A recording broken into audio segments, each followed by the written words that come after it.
या वर्षीचा world cup हा आत्तापर्यंतचा सर्वात भारी वर्ल्ड कप आहे आणि याचं कारण म्हणजे फिफाच्या रँकिंगमधल्या टॉप 4च्या टीम या वर्ल्ड कपमध्ये सेमीफायनलमध्ये खेळणार आहे. आणि या वर्षीच्या वर्ल्ड कपमध्ये फक्त टीम्सनीच परफॉर्म नाही केले, तर प्रत्येक टॉपच्या प्लेयर्सनी सुद्धा परफॉर्म केले.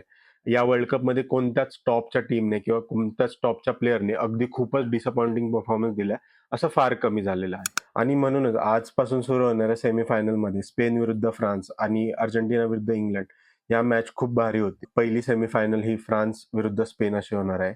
यामध्ये माझ्या मते फ्रान्स स्पेनला हारून सलग तिसऱ्यांदा वर्ल्ड कपच्या फायनलमध्ये जाईल आणि दुसरी मॅच जी की अर्जेंटिना वर्सेस इंग्लंड आहे, त्यामध्ये अर्जेंटिना कितीही स्ट्रगल करून या सेमीफायनलपर्यंत पोहोचली असली तरी अर्जेंटिनाकडे एक मोठं ब्रह्मास्त्र आहे आणि ते म्हणजे मेस्सी. त्यामुळे या मॅचमध्ये कितीही अवघड असलं तरी कुठेतरी अर्जेंटिना एज करेल आणि इंग्लंडला हरून ती फायनलमध्ये जाईल, असं मला वाटतंय. पण या वर्ल्ड कपमध्ये जे काही प्रेडिक्शन आपण करतो ते नेहमी उलटे होतात. त्यामुळे या सेमीफायनलमध्ये काय होईल हे बघायला मजा येणार आहे. तर मला कमेंट्समध्ये कळवा तुम्हाला काय वाटतं या सेमीफायनल्समध्ये कोण जिंकेल आणि आपल्याला कोणत्या टीम विरुद्ध कोणती टीम फायनलमध्ये बघायला मिळेल आणि अशा कॉन्टेंटसाठी फुटबॉल सबटेक्स्टला फॉलो करा.